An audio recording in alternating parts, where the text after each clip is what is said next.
Bacaan dari Kitab Kejadian. Beginilah firman Tuhan Allah. Tidak baik kalau manusia itu seorang diri saja. Aku akan menjadikan penolong baginya yang sepadan dengan dia. Maka Tuhan Allah membentuk dari tanah segala binatang hutan dan segala burung di udara. Dibawanyalah semuanya kepada manusia itu untuk melihat bagaimana ia menamainya. Dan seperti nama yang diberikan manusia itu kepada tiap-tiap makhluk yang hidup, demikianlah nanti nama makhluk itu.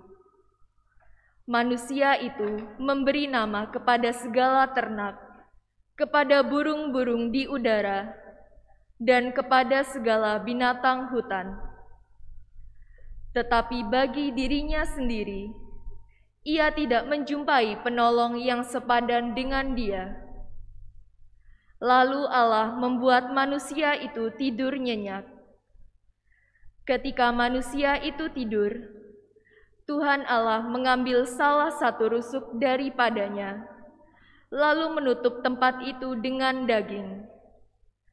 Dan dari rusuk yang diambilnya dari manusia itu, dibangunlah oleh Tuhan Allah seorang perempuan, lalu dibawanya kepada manusia itu. Lalu berkatalah manusia itu, "Inilah dia, tulang dari tulangku dan daging dari dagingku.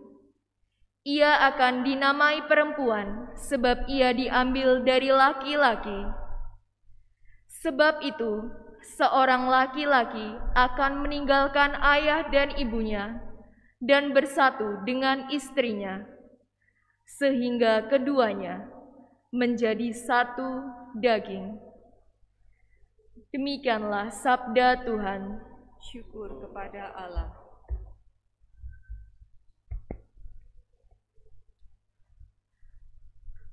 Kiranya Tuhan memberkati kita seumur hidup kita. Kiranya Tuhan memberkati kita seumur hidup kita. Berbahagialah setiap orang yang bertakwa pada Tuhan, yang hidup menurut jalan yang ditunjukkannya. Apabila engkau menikmati hasil jerih payahmu, berbahagialah engkau dan baiklah keadaanmu. Kiranya Tuhan memberkati kita seumur hidup kita. Istrimu akan menjadi laksana pohon anggur subur di dalam rumahmu. Anak-anakmu seperti tunas pohon zaitun di sekeliling mejamu. Kiranya Tuhan memberkati kita seumur hidup kita.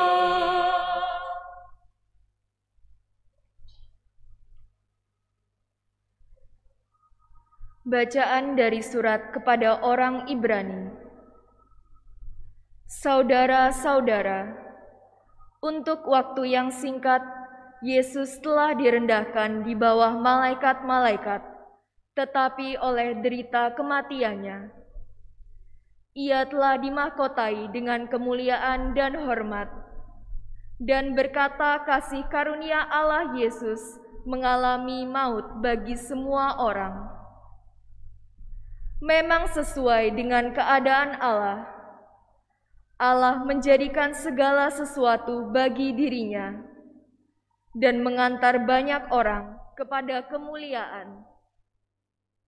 Maka sudah sepatutnya ia pun menyempurnakan Yesus yang memimpin mereka kepada keselamatan dengan penderitaan. Sebab Dia yang menguduskan dan mereka yang dikuduskan semua berasal dari yang satu. Itulah sebabnya ia tidak malu menyebut mereka saudara. Demikianlah sabda Tuhan. Syukur kepada Allah. Haleluya, haleluya, haleluya, haleluya. Jika kita saling mengasihi, Allah tetap di dalam kita, dan kasih-Nya sempurna di dalam kita. Haleluya, haleluya. Tuhan bersamamu dan bersama rohmu. Inilah Injil suci menurut Markus. Dimuliakanlah Tuhan. Sekali peristiwa datanglah orang-orang Farisi hendak mencoba Yesus. Mereka bertanya kepadanya, "Bolehkah seorang suami menceraikan istrinya?" Tetapi Yesus menjawab mereka, "Apa perintah Musa kepadamu?" Jawab mereka, "Musa memberi izin untuk menceraikan istrinya dengan membuat surat cerai." Lalu Yesus berkata kepada mereka, "Karena ketegaran hatimulah Musa menulis perintah itu untukmu.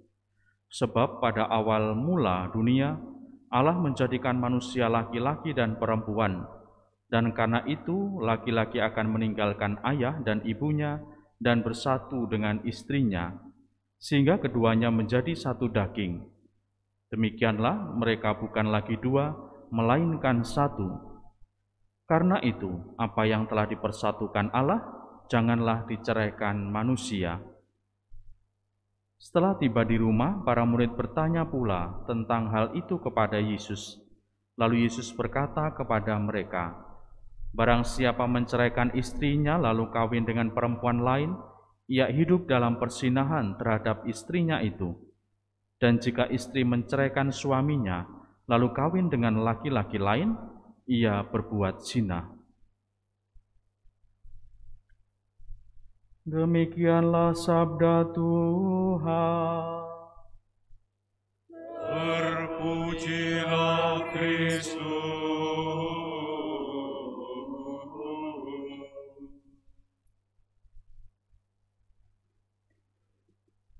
Saudari-saudaraku yang terkasih, bacaan Injil hari ini sangat populer, terlebih ketika mungkin kita merayakan perkawinan, ya, baik sakramen perkawinan maupun ulang tahun perkawinan. Bagaimana Yesus memberikan nasihat yang benar dan tepat menurut saya, bagaimana hidup bersama sebagai keluarga. Dan kalau kita tarik perikop ini kepada perikop Perjanjian Lama, yang juga kita dengarkan dalam bacaan pertama dari kitab Kejadian, bagaimana manusia laki-laki itu diberi penolong yang dikatakan sebagai diambilkan dari tulang rusuknya ketika tidur. Allah membuat manusia itu tidur nyenyak. Ketika manusia itu tidur, Tuhan mengambil salah satu rusuk daripadanya. Dibangunlah oleh Tuhan Allah seorang perempuan, lalu dibawanya kepada manusia itu. Saudari-saudaraku yang terkasih, dalam agama kita juga jelas bagaimana ajaran pernikahan itu, bagaimana ajaran kesatuan dalam hidup perkawinan. Maka kalau dalam Injil tadi juga dikatakan, demikianlah mereka bukan lagi dua, melainkan satu. Karena itu apa yang telah dipersatukan Allah, janganlah diceraikan manusia. Tentang kesatuan ini jelas. Dan semuanya itu sebenarnya mengalir dari Allah sendiri. Yang tidak lain adalah Allah yang dengan kasih-Nya menciptakan manusia. Maka warisan kasih, warisan cinta yang dibawa oleh Allah dalam penciptaan ini sebenarnya terus mendapatkan tanggapannya kepada manusia. Memang tidak semua manusia mampu mengembangkan cinta kasih itu. Maka diandaikan dengan kesatuan cinta kasih Allah itu, manusia semakin mengembangkan cinta itu dalam hidup setiap hari. Dan gambarannya dalam Injil hari ini jelas dalam relasi suami istri. Bagaimana gambaran kasih yang diwariskan itu? Kalau dalam bacaan kedua, tadi kita mendengarkan bagaimana sebenarnya putra manusia itu harus direndahkan di bawah malaikat-malaikat. Tetapi oleh derita kematian, ia telah dimahkotai dengan kemuliaan dan hormat. Kasih yang dihadirkan, yang diwariskan itu, ternyata diperbarui lagi, diberikan oleh Yesus sendiri, supaya kita semakin mampu memahami. Maka dalam ajaran iman kita juga mengenal simbol ya, simbol hati. Kalau dalam simbol hati atau hati kudus Yesus itu ada simbol hati begitu ya, love begitu, lalu ada lingkaran mahkota duri. Jadi hatinya itu dilingkari oleh mahkota duri. Dan kita menyebutnya itu sebagai simbol hati kudus Yesus. Lalu kita punya simbol satu lagi, yaitu sama, ya, hati begitu. Lalu hati yang ditembusi oleh pedang. Dan itu adalah hati suci Santa Perawan Maria. Dua-duanya menyimbolkan hati yang dua-duanya juga memiliki makna penderitaan atau pengorbanan. Kalau hati Yesus yang Maha Kudus dengan mahkota duri, tentu kita diajak untuk ingat akan Yesus yang tersalib, yang termahkotai duri. Lalu kalau Maria itu adalah ketika ramalan Simeon yang mau menunjukkan bahwa hatimu nanti akan tertembus pedang. Bagaimana kegetiran hati Maria melihat putranya yang harus wafat disalib, kematian yang hina itu. Maka saudara-saudara, kalau digandengkan permenungan simbol itu dalam kerangka Injil hari ini adalah bagaimana sebuah kesatuan yang mewarisi cinta kasih Allah itu memiliki nilai yang ternyata sangat dalam. Kasih yang ada simbol mahkota duri. Dan itu tidak sederhana. Artinya apa? Atau kalau dalam bahasa Agustinus dikatakan, barang siapa tidak pernah sakit, dia belum pernah mencintai. Jadi ternyata kasih, cinta itu begitu dekat gandengannya dengan bahasanya Yesus adalah penderitaan atau pengorbanan. Maka orang yang sudah merasakan sakit, dia sudah sebenarnya benar-benar sudah mencintai. Bagaimana Romo itu? Sekali lagi contoh yang paling dekat menurut saya keluarga. Dalam relasi suami istri itu kan tidak selalu gampang. Tidak selalu gampang. Mungkin ketika dulu membangun bahtera keluarga, ketika pengantin baru, semuanya gambarannya indah. Tetapi dalam perjalanan membutuhkan banyak dan bisa jadi itu adalah mahkota duri, pengorbanan yang dihadirkan oleh masing-masing pasangan. Bagaimana ketika dia mendapati suaminya yang keras, yang mungkin marah, bahkan mungkin melontarkan kata-kata yang menyakitkan. Sebagai istri bagaimana? Pisah. Tidak bisa dalam pernikahan Katolik, kita tetap harus dalam sebuah relasi suami istri. Maka bagaimana? Istrinya harus sabar.